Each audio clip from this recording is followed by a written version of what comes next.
तो हुण खबरां तफसील नाल सब तो पहला बजट दे नाल जुड़ी अज दी सब तो अहम सब तो खास खबर आ तुहानूं दसदे हां। आमदन कर दे विच टैक्स दी छूट 5 लाख तो वधा के 7 लाख रुपए तक दी कर दी गई है। जी हाँ, हुण 7 लाख रुपए तक दी आमदन के उपर कोई भी टैक्स नहीं लगेगा। पर हाँ, जेकर आमदन 7 लाख तो पार हुंदी है तो फिर तुहानूं जिहड़ा टैक्स स्लैब है, जिहड़ी टैक्स टेबल है, उसनूं फॉलो करना होएगा। 7 लाख तक कोई टैक्स नहीं है, पर जेकर 7 लाख तो आमदन बढ़ जाती है तो फिर 3 लाख तक कोई आमदन टैक्स नहीं लगेगा। 6 लाख तक 3 तो लैके 6 लाख तक आमदन के उपर 5% टैक्स भरना पवेगा। 6 तो लैके 9 लाख तक आमदन के उपर 10% टैक्स लगेगा। 9 तो लैके 12 लाख तक की आमदन से 15% टैक्स लगेगा। 12 तो लैके 15 लाख तक की आमदन से 20% टैक्स लगेगा। 15 लाख तो वध आमदन से 30% टैक्स लगेगा। सो यह टैक्स स्लैब तुहानूं तां फॉलो करनी है जेकर तुहाडी आमदन 7 लाख तो वध जाती है। जे 7 लाख तक की इनकम है तो फिर तुहानूं टैक्स स्लैब की फिक्र करने की चिंता करने की कोई लोड़ नहीं। 7 लाख तक फिर तुहानूं 0 टैक्स भरना पवेगा। की कहते विखाई देते निर्मला सीतारमण वित्त मंत्री का बयान तुहानूं सुनवाने। Personal income tax. I have 5 major announcements to make in this regard. These primarily benefit our hard-working middle class. The first one concerns rebate. Currently, those with income up to 5 lakh do not pay any income tax in both old and new regimes. I propose to increase the rebate limit to 7 lakhs in the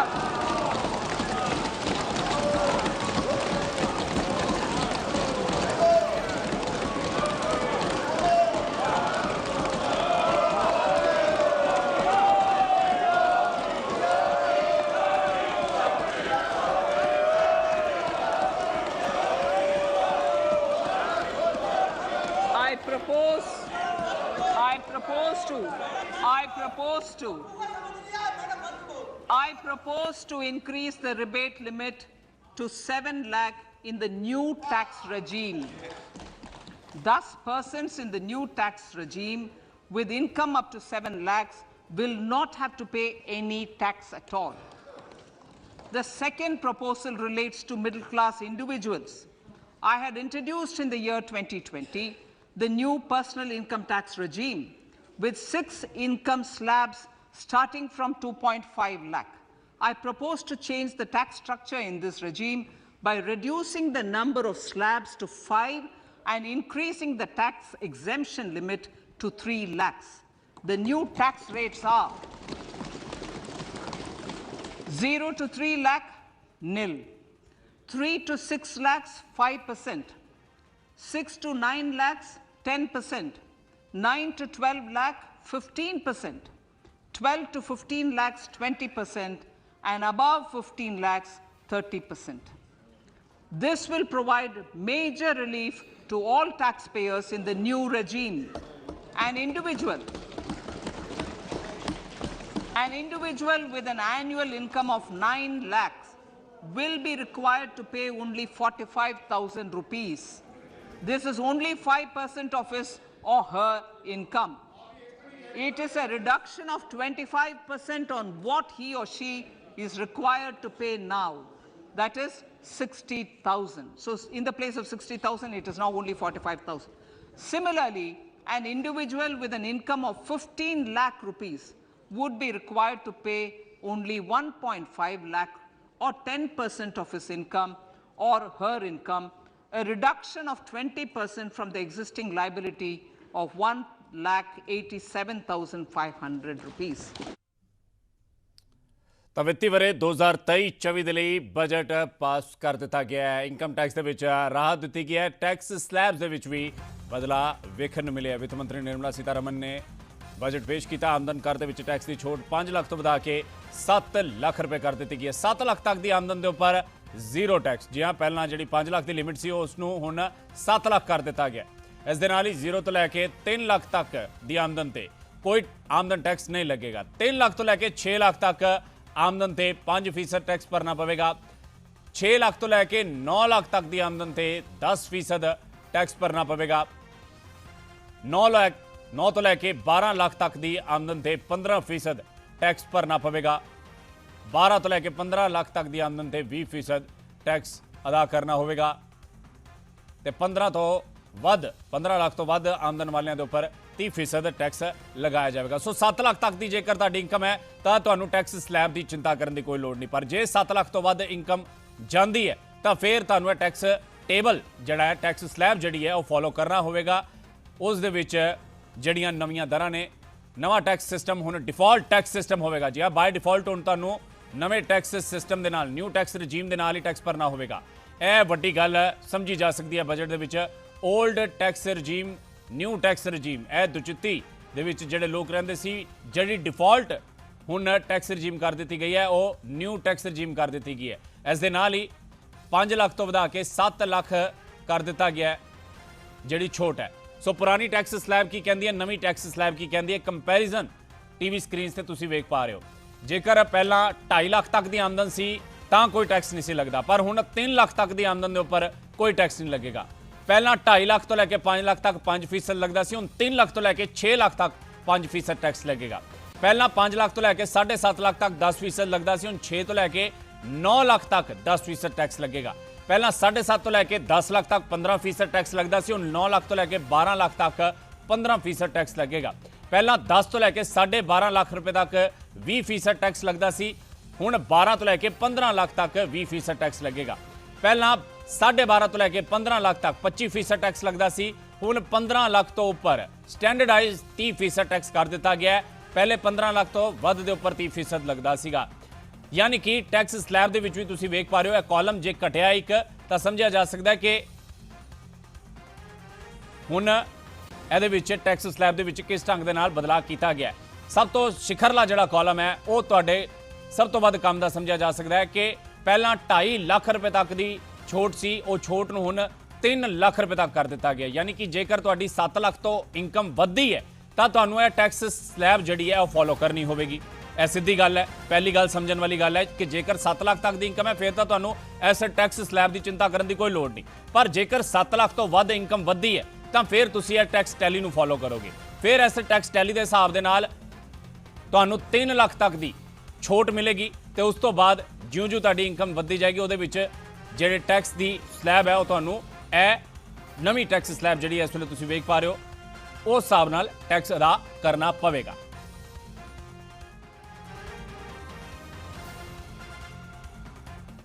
ਤਾਂ ਕੀ ਮਹਿੰਗਾ ਕੀ ਸਸਤਾ, budget ਦੇ ਵਿੱਚ TV screen ਤੇ ਤੁਸੀਂ ਵੇਖ ਪਾ ਰਹੇ ਹੋ। ਮੋਬਾਈਲ LED ਕੈਮਰੇ ਦੇ ਲੈਂਸ ਸਸਤੇ ਹੋ ਗਏ ਨੇ, ਸੋਨੇ ਚਾਂਦੀ ਦੀਆਂ ਚੀਜ਼ਾਂ, ਸੋਨੇ ਚਾਂਦੀ ਦੇ ਗਹਿਣੇ ਮਹਿੰਗੇ ਹੋ ਗਏ ਨੇ। ਦੇਸੀ ਕਿਚਨ ਚਿਮਨੀ, ਮਾਡੂਲਰ ਕਿਚਨ ਜਦੋਂ ਤੁਸੀਂ ਬਣਵਾਉਂਦੇ ਹੋ ਤਾਂ ਚਿਮਨੀ ਮਹਿੰਗੀ ਹੋ ਗਈ ਹੈ।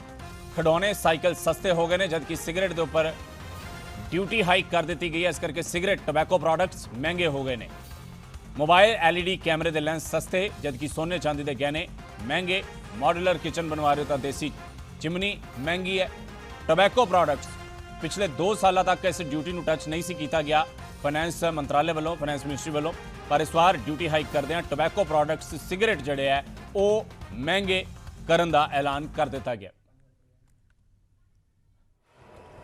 विकसित भारत के विराट संकल्प को पूरा करने के लिए एक मजबूत नींव का निर्माण करेगा। ये बजट वंचितों को वरीयता देता है। ये बजट आज की एस्पिरेशनल सोसाइटी, गांव, गरीब, किसान, मध्यम वर्ग सभी के सपनों को पूरा करेगा। मैं वित्त मंत्री निर्मला जी और उनकी टीम को इस ऐतिहासिक बजट के लिए बधाई देता हूं। साथियों, परंपरागत रूप से अपने हाथ से औजारों और टूल्स से कड़ी मेहनत कर कुछ न कुछ सृजन करने वाले करोड़ों विश्वकर्मा इस देश के निर्माता है। लोहार, सुनार, कुम्हार, सुथार, मूर्तिकार, कारीगर, मिस्त्री, अनगिनत लोगों की बहुत बड़ी लंबी लिस्ट है। इन सभी विश्वकर्माओं की मेहनत और सृजन को देश इस बजट में पहली बार अनेक प्रोत्साहन योजना लेकर के आया है। ऐसे लोगों के लिए ट्रेनिंग, विश्वकर्माओं की और सृजन को देश इस बजट में पहली बार अनेक प्रोत्साहन लेकर के आया है। ऐसे लोगों के लिए ट्रेनिंग, टेक्नोलॉजी, क्रेडिट और मार्केट सपोर्ट की व्यवस्था की गई है। पीएम विश्वकर्मा कौशल सम्मान यानी पीएम विकास करोड़ों विश्वकर्माओं के जीवन में बहुत बड़ा बदलाव लाएगा। साथियों, शहरी महिलाओं से लेकर गांव में रहने वाली महिलाएं हो, कारोबार रोजगार में व्यस्त महिलाएं हो या घर काम में व्यस्त महिलाएं हो, उनके जीवन को आसान बनाने के लिए बीते वर्षों में सरकार ने अनेक विध कदम उठाए हैं। जल जीवन मिशन हो, उज्ज्वला योजना हो, पीएम आवास योजना हो, ऐसे अनेक कदम। इन सबको बहुत बड़ी ताकत के साथ आगे बढ़ाया जाएगा। उसके साथ साथ महिला सेल्फ हेल्प ग्रुप एक बहुत बड़ा सामर्थ्यवान क्षेत्र आज भारत में बहुत बड़ी जगह अपने हाथ एक्वायर कर चुका है। उनको अगर थोड़ा सा बल मिल जाए तो मिरेकल कर सकते हैं। और इसलिए विमेन सेल्फ हेल्प ग्रुप उनके सर्वांगीण के विकास के लिए नई पहल इस बजट में एक नया आयाम जोड़ेगी। महिलाओं के लिए एक विशेष बचत योजना भी शुरू की जा रही है और जनधन अकाउंट के बाद ये विशेष बचत योजना सामान्य परिवार की गृहिणी माताओं बहनों को बहुत बड़ी ताकत देने वाली है।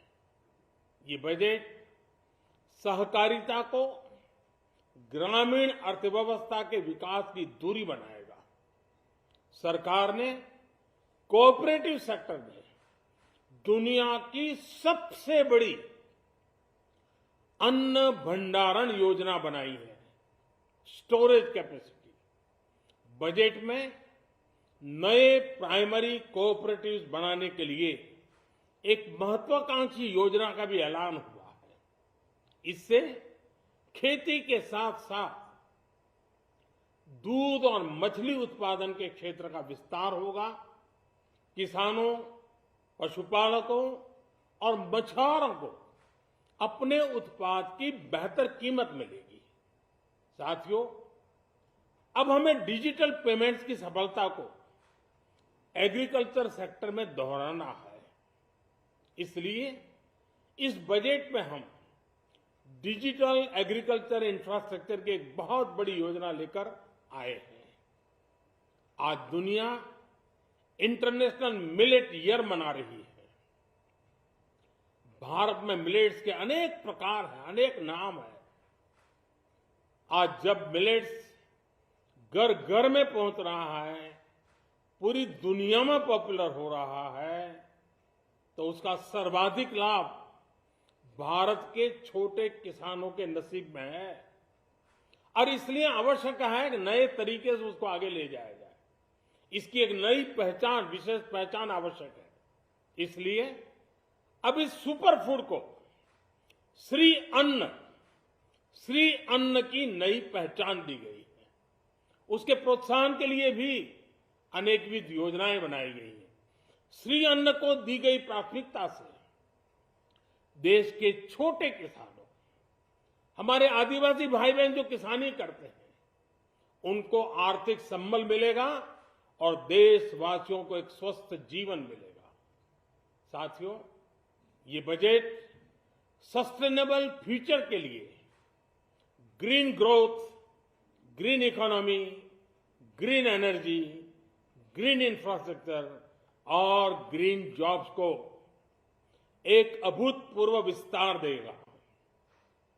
बजट में हमने टेक्नोलॉजी और न्यू इकोनॉमी पर बहुत अधिक बल दिया है। एस्पिरेशनल भारत आज road, rail, metro, port, waterways हर क्षेत्र में आधुनिक इंफ्रास्ट्रक्चर चाहता है। नेक्स्ट जनरेशन इंफ्रास्ट्रक्चर चाहिए। 2014 की तुलना में इंफ्रास्ट्रक्चर में निवेश पर 400% से ज्यादा की वृद्धि की गई है।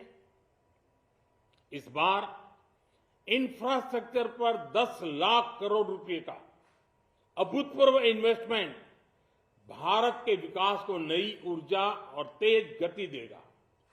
ये निवेश युवाओं के लिए रोजगार के नए अवसर पैदा करेगा, एक बहुत बड़ी आबादी को आय के नए अवसर उपलब्ध कराएगा।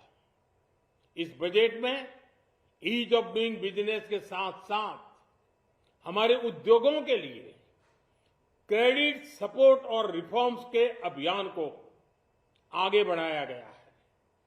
एमएसएमईज के लिए 2 लाख करोड़ रुपए के अतिरिक्त ऋण की गारंटी की व्यवस्था की गई है। अब प्रिजम्पटिव टैक्स की लिमिट बढ़ने से एमएसएमईज को ग्रो करने में मदद मिलेगी। बड़ी कंपनियों द्वारा एमएसएमईज को समय पर पेमेंट मिले, इसके लिए नई व्यवस्था बनाई गई है। साथियों, बहुत तेजी से बदलते भारत में मध्यम वर्ग, विकास हो या व्यवस्था हो, साहस हो या संकल्प लेने का सामर्थ्य हो, जीवन के हर क्षेत्र में आज भारत का मध्यम वर्ग एक प्रमुख धारा बना हुआ है। समृद्ध और विकसित भारत के सपनों को पूरा करने के लिए मध्यम वर्ग एक बहुत बड़ी ताकत है। जैसे भारत की युवा शक्ति ये भारत का विशेष सामर्थ्य है, वैसे ही बढ़ता हुआ भारत का मध्यम वर्ग भी एक बहुत बड़ी शक्ति है। मध्यम वर्ग को सशक्त बनाने के लिए हमारी सरकार ने बीते वर्षों में अनेकों निर्णय लिए और ईज ऑफ लिविंग को सुनिश्चित किया है। हमने टैक्स रेट को कम किया है, साथ ही प्रोसेस को सिंप्लीफाई, ट्रांसपेरेंट और फास्ट किया है। हमेशा मध्यम वर्ग के साथ खड़ी रहने वाली हमारी सरकार ने मध्यम वर्ग को टैक्स में बड़ी राहत दी है। इस सर्वस्पर्शी और विकसित भारत के निर्माण को गति देने वाले बजट के लिए मैं फिर एक बार निर्मला जी और उनकी पूरी टीम को बहुत बहुत बधाई देता हूं और देशवासियों को भी बहुत बधाई के साथ साथ मैं आह्वान करता हूं, आइए अब नया बजट आपके सामने है, नए संकल्पों को लेकर के चल पड़े। 2047 में समृद्ध भारत, समर्थ भारत, हर प्रकार से संपन्न भारत हम बना के रहेंगे। आइए इस यात्रा को हम आगे बढ़ाएं। बहुत बहुत धन्यवाद।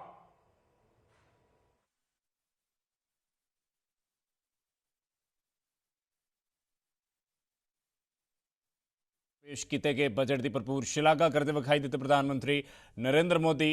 इस दे नाल ही उन्हों का जिहड़ा विजन है वह भी उन्होंने जनता के नाल साझा किया कि आने वाले कई साल भारत के लिए बड़े ही ज़्यादा महत्वपूर्ण हैं तो बड़े ही ज़्यादा विकास भरपूर रहने वाले ने आने वाले कई साल। अज के बजट की भरपूर शलाघा करते विखाई दिते प्रधानमंत्री नरेंद्र मोदी।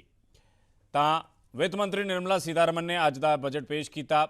बजट दौरान की कुछ रहियां हाईलाइट्स हो तुहानूं असीं दस रहे हैं। की सस्ता की महंगा, बजट के पिटारे दे विचों निकलन तो बाद गल्लां हुण स्पष्ट हो चुकियां ने। खिडौने सस्ते, साइकिल सस्ते, ਸਿਗਰਟ ਅਤੇ ਟੋਬੈਕੋ ਪ੍ਰੋਡਕਟਸ ਦੇ ਉੱਪਰ ਡਿਊਟੀ ਵਧਾਈ ਗਈ ਹੈ ਤਾਂ ਮਹਿੰਗਾ ਹੋਏਗਾ। ਸੋਨੇ ਚਾਂਦੀ ਦੀਆਂ ਚੀਜ਼ਾਂ ਮਹਿੰਗੀਆਂ ਹੋਣਗੀਆਂ। ਮੋਬਾਈਲ LED ਕੈਮਰੇ ਦੇ ਲੈਂਸ ਸਸਤੇ ਹੋਣਗੇ। ਇਲੈਕਟ੍ਰਿਕ ਵਹੀਕਲ ਸਸਤੇ ਹੋਣਗੇ। ਦੇਸੀ ਕਿਚਨ ਚਿਮਨੀ ਮਹਿੰਗੀ ਹੋਏਗੀ।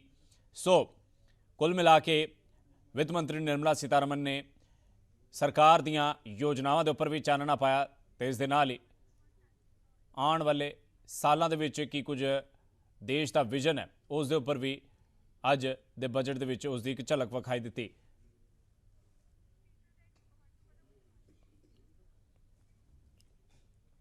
ਨੇ ਉਹਨਾਂ ਨੂੰ ਲੈ ਕੇ ਕਈ ਤਰ੍ਹਾਂ ਦੀਆਂ ਅਨਾਉਂਸਮੈਂਟ ਇਸ ਬਜਟ ਦੇ ਵਿੱਚ ਕੀਤੀਆਂ ਗਈਆਂ ਨੇ, ਕਈ ਤਰ੍ਹਾਂ ਦੀਆਂ ਤਜਵੀਜ਼ਾਂ ਹੈਗੀਆਂ ਨੇ, ਪਰ ਸਭ ਤੋਂ ਖਾਸ ਗੱਲ ਇਹ ਹੈ ਜਿਸ ਦੇ ਉੱਤੇ ਸਭ ਦੀਆਂ ਨਜ਼ਰਾਂ ਲੱਗੀਆਂ ਸਨ ਉਹ ਸੀ ਟੈਕਸ ਸਲੈਬ ਵਧਾਈ ਗਈ ਹੈ ਔਰ ਇਸ ਟੈਕਸ ਸਲੈਬ ਬਦਲਣ ਦੇ ਨਾਲ ਜਾਂ ਨਵੀਂ ਜਿਹੜੀ ਰਜੀਮ ਆਈ ਹੈ ਉਹਦੇ ਨਾਲ ਲੋਕਾਂ ਨੂੰ ਕਿੰਨਾ ਕੁ ਫਾਇਦਾ ਹੋਣ ਵਾਲਾ, ਖਾਸ ਤੌਰ ਤੇ ਉਹ ਲੋਕ ਜਿਹੜੇ ਤਨਖਾਹਾਂ ਵਾਲੇ ਨੇ, ਜਿਹੜੇ ਨੌਕਰੀ ਪੇਸ਼ਾ ਨੇ, ਜਿਹੜੇ ਕਾਰੋਬਾਰੀ ਨੇ ਜਾਂ ਵੱਖ-ਵੱਖ ਧੰਦਿਆਂ ਨਾਲ ਜੁੜੇ ਹੋਏ ਲੋਕ ਨੇ ਜਿਹੜੇ ਟੈਕਸ ਪੇ ਕਰਦੇ ਨੇ, ਉਹਨਾਂ ਨੂੰ ਕਿੰਨਾ ਕੁ ਲਾਭ ਹੋਣ ਵਾਲਾ, ਸਾਰੀ ਡਿਟੇਲ ਦੇ ਵਿੱਚ ਗੱਲ ਕਰਾਂਗੇ। ਸਧਾਰਨ ਸ਼ਬਦਾਂ ਦੇ ਵਿੱਚ ਲੋਕਾਂ ਨੂੰ ਸਮਝਾਉਣ ਦੀ ਕੋਸ਼ਿਸ਼ ਕਰਾਂਗੇ।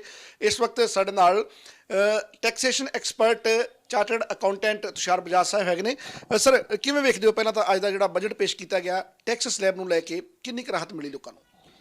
ਮੈਂ ਪਹਿਲੀ ਗੱਲ ਤਾਂ ਇਹ ਕਹਿਣਾ ਚਾਹੂੰਗਾ ਜੀ ਕਿ ਲੋਕਾਂ ਦਾ ਜਿਹੜਾ ਕਨਫਿਊਜ਼ਨ ਇਸ ਟਾਈਮ ਚੱਲ ਰਿਹਾ ਪੁਰਾਣੀ ਰਿਜਾਈਮ ਤੇ ਨਵੀਂ ਰਿਜਾਈਮ ਨੂੰ ਲੈ ਕੇ ਚੱਲ ਰਿਹਾ ਜੀ। ਓਲਡ ਰਿਜਾਈਮ ਦੇ ਬੈਨੀਫਿਟ ਉਹੀ ਨੇ ਜੋ ਪਹਿਲੇ ਸੀਗੇ, ਠੀਕ ਹੈ, ਉਹਦੇ ਵਿੱਚ ਕੋਈ ਬਦਲਾਅ ਨਹੀਂ ਆਇਆ।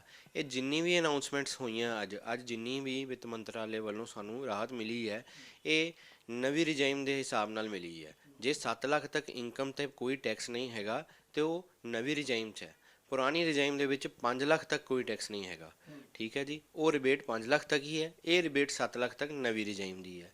ਨਵੀਂ ਰਿਜਾਈਮ ਦੇ ਵਿੱਚ ਜਿਹੜੇ ਸੈਲਰੀਡ ਕਲਾਸ EMPLOYE ਨੇ ਉਹਨਾਂ ਨੂੰ ਅਗਰ ਉਹ HRA, ATC, ATD ਇਹਨਾਂ ਦਾ ਬੈਨੀਫਿਟ ਲੈ ਰਹੇ ਸੀ ਤੇ ਉਹ ਸਿਰਫ ਓਲਡ ਰਿਜਾਈਮ ਦੇ ਵਿੱਚ ਹੀ ਅਵੇਲੇਬਲ ਹੈਗਾ, ਠੀਕ ਹੈ। ਨਵੀਂ ਰਿਜਾਈਮ ਦੇ ਵਿੱਚ HRA, ATC, ATD ਇਹ ਡਿਡਕਸ਼ਨਸ ਨਹੀਂ ਮਿਲਣਗੀਆਂ। ਹਾਂ, ਜਿਹੜੀ ਗੱਲ ਧਿਆਨ ਦੇਣ ਵਾਲੀ ਹੈ ਉਹ ਇਹ ਹੈ ਕਿ ਸਟੈਂਡਰਡ ਡਿਡਕਸ਼ਨ ਜਿਹੜੀ ਕਿ ਸੈਕਸ਼ਨ 16 ਦਾ ਪਾਰਟ ਸੀ, 50,000 ਦੀ ਜਿਹੜੀ ਡਿਡਕਸ਼ਨ ਸੀ ਉਹ ਓਲਡ ਰਿਜਾਈਮ ਦੇ ਵਿੱਚ ਅਵੇਲੇਬਲ ਸੀ, ਉਹ ਹੁਣ ਨਵੀਂ ਰਿਜਾਈਮ ਦੇ ਵਿੱਚ ਵੀ ਅਵੇਲੇਬਲ ਹੈਗੀ ਹੈ। ਇਹ ਵੀ ਇੱਕ ਬੜਾ ਵੱਡਾ ਰਾਹਤ ਦਾ ਪੁਆਇੰਟ ਹੈ, ਠੀਕ ਹੈ ਜੀ। ਉਹ ਦੂਸਰੀ ਗੱਲ ਅਸੀਂ ਕਰੀਏ ਕਿ ਲੋਕੀ ਕਹਿਣਗੇ ਫਿਰ ਸਾਨੂੰ ਨਵੀਂ ਰਿਜਾਈਮ ਦਾ ਫਾਇਦਾ ਕੀ ਹੋਇਆ ਜੇ ਸਾਨੂੰ ATC ਨਹੀਂ ਮਿਲਿਆ, ATD ਨਹੀਂ ਮਿਲਿਆ, HRA ਨਹੀਂ ਮਿਲਿਆ। ਨਹੀਂ, ਹਰ ਬੰਦੇ ਨੂੰ ਆਪਣੀ ਇਨਕਮ ਦੇ ਹਿਸਾਬ ਨਾਲ ਕੈਲਕੂਲੇਸ਼ਨ ਕਰਕੇ ਦੇਖਣੀ ਪਏਗੀ। ਉਹਦਾ ਕਾਰਨ ਕੀ ਹੈ ਕਿ ਪੁਰਾਣੀ ਰਿਜਾਈਮ ਦੇ ਵਿੱਚ ਜੋ ਟੈਕਸ ਰੇਟ ਸੀਗੇ ਉਹ ਪਹਿਲੇ 2.5 ਲੱਖ ਤੱਕ 0, ਫਿਰ 2.5 ਤੋਂ 5 ਤੱਕ 5%, 5 ਤੋਂ 10 ਤੱਕ 20% ਤੇ 10 ਤੋਂ ਉੱਪਰ 30%, ਠੀਕ ਹੈ, ਜਿਹਦੇ ਨਾਲ ਟੈਕਸ ਜ਼ਿਆਦਾ ਬਣਦਾ ਹੈ। ਨਵੀਂ ਰਿਜਾਈਮ ਦੇ ਵਿੱਚ ਜਿਹੜਾ ਹੈਗਾ ਇੱਕ ਤਾਂ 7 ਲੱਖ ਤੱਕ ਕੋਈ ਟੈਕਸ ਨਹੀਂ ਹੈ ਜਿਹਦੀ ਰਿਟਰਨ 7 ਲੱਖ ਤੱਕ ਹੈਗੀ ਹੈ, ਪਰ ਜੇ ਤੁਹਾਡੀ ਇਨਕਮ 7 ਲੱਖ ਤੋਂ ਉੱਪਰ ਹੈਗੀ ਹੈ ਫਿਰ ਸਲੈਬ ਕਿਸ ਅਨੁਸਾਰ ਨੇ 0 ਤੋਂ ਲੈ ਕੇ 3 ਲੱਖ ਤੱਕ ਕੋਈ ਟੈਕਸ ਨਹੀਂ, 3 ਲੱਖ ਤੋਂ 6 ਲੱਖ ਤੱਕ 5%, 6 ਲੱਖ ਤੋਂ 9 ਲੱਖ ਤੱਕ 10%, 9 ਲੱਖ ਤੋਂ 12 ਲੱਖ ਤੱਕ 15%, 12 ਲੱਖ ਤੋਂ 15 ਲੱਖ ਤੱਕ 20% ਤੇ 15 ਲੱਖ ਤੋਂ ਉੱਪਰ 30%, ਜਿਸ ਕਾਰਨ ਟੈਕਸ ਇੱਧਰ ਘੱਟ ਬਣਦਾ ਵਾ, ਠੀਕ ਹੈ ਜੀ। ਉਧਰ ਟੈਕਸ ਰੇਟ ਜ਼ਿਆਦਾ ਵਾ ਪੁਰਾਣੀ 'ਚ ਪਰ ਡਿਡਕਸ਼ਨਸ ਅਲਾਊਡ ਨੇ, ਪਰ ਇੱਧਰ ਟੈਕਸ ਰੇਟ ਹੀ ਘੱਟ ਹੈ ਤੇ ਸਲੈਬਸ ਦਾ ਜਿਹੜਾ ਖੇਤਰ ਰੱਖਿਆ ਗਿਆ ਹੈ ਉਹ ਵੱਧ ਰੱਖਿਆ ਗਿਆ ਹੈ, ਜਿਹਦੇ ਕਰਕੇ ਟੈਕਸ ਇੱਧਰ ਘੱਟ ਬਣਦਾ ਹੈ। ਜਿਸ ਤਰ੍ਹਾਂ ਕਿ ਅਸੀਂ ਗੱਲ ਕਰੀਏ ਕਿ 9 ਲੱਖ ਦੀ ਇਨਕਮ ਹੈਗੀ ਹੈ ਤੇ ਜੇ ਇੱਧਰ ਸਾਡਾ ਟੈਕਸ ਪੁਰਾਣੀ ਰਿਜਾਈਮ ਦੇ ਵਿੱਚ 60,000 ਬਣਦਾ ਵਾ ਤੇ ਨਵੀਂ ਰਿਜਾਈਮ ਦੇ ਵਿੱਚ 45,000 ਬਣਦਾ ਵਾ, ਤੇ ਇਹ ਡਿਪੈਂਡ ਕਰੇਗਾ income to income, person to person, ਠੀਕ ਹੈ ਜੀ। ਅਸੀਂ ਇਹ ਨਹੀਂ ਕਹਿ ਸਕਦੇ ਕਿ ਨਵੀਂ ਰਿਜਾਈਮ ਦਾ ਹੀ ਬੈਨੀਫਿਟ ਸਿਰਫ ਡਿਡਕਸ਼ਨਸ ਤਾਂ ਉਹਦੇ ਕਰਕੇ HRA ਕਰਕੇ ਜਾਂ ATC, ATD ਨਹੀਂ ਮਿਲੀ ਤੇ ਇੱਧਰ ਕੋਈ ਬੈਨੀਫਿਟ ਨਹੀਂ, ਐਸੀ ਕੋਈ ਗੱਲ ਨਹੀਂ ਹੈ। ਇਹਨਾਂ ਨੇ ਕਲੀਅਰ ਕੀਤਾ ਵਾ ਬਜਟ ਦੇ ਵਿੱਚ ਕਿ ਨਵੀਂ ਸਕੀਮ ਨੂੰ ਅਸੀਂ ਡਿਫਾਲਟ ਸਕੀਮ ਰੱਖਦੇ ਹਾਂ ਕਿ ਹਰ ਬੰਦੇ ਵਾਸਤੇ ਨਵੀਂ ਸਕੀਮ ਐਪਲੀਕੇਬਲ ਹੈ ਜੀ, ਠੀਕ ਹੈ। ਓਲਡ ਸਕੀਮ ਆਪਸ਼ਨਲ ਹੈ, ਜੇ ਤੁਹਾਡਾ ਟੈਕਸ ਉਧਰ ਘੱਟ ਬਣਦਾ ਤੁਸੀਂ ਪੁਰਾਣੇ ਵਿੱਚ ਚਲੇ ਜਾਓ। ਤਾਂ ਮਾਹਰ ਸਮਝਾਉਂਦੇ ਵਿਖਾਈ ਦੇ ਰਹੇ ਨੇ ਕਿ ਕਿਸ ਢੰਗ ਦੇ ਨਾਲ ਜਿਹੜੀ ਨਵੀਂ ਟੈਕਸ ਸਲੈਬਸ ਘੋਸ਼ਿਤ ਕੀਤੀਆਂ ਗਈਆਂ ਉਹ ਤੁਹਾਡੇ ਇਨਕਮ ਟੈਕਸ ਦੇ ਉੱਪਰ ਪ੍ਰਭਾਵ ਪਾਉਣਗੀਆਂ, ਕੀ ਕੁਝ ਅਸਰ ਪਾਉਣਗੀਆਂ। 7 ਲੱਖ ਤੱਕ ਦਾ ਜੇਕਰ ਤੁਹਾਡਾ ਰਿਟਰਨ ਹੈ ਤਾਂ ਫਿਰ ਤੁਹਾਨੂੰ 0 ਟੈਕਸ ਭਰਨ ਦੀ ਲੋੜ ਹੈ, ਪਰ ਜੇਕਰ 7 ਲੱਖ ਤੋਂ ਪਾਰ ਜਾਂਦੀ ਹੈ ਤੁਹਾਡੀ ਇਨਕਮ ਤਾਂ ਫਿਰ ਤੁਹਾਨੂੰ ਇਹ ਟੈਕਸ ਸਲੈਬ ਫੋਲੋ ਕਰਨੀਆਂ ਪੈਣਗੀਆਂ।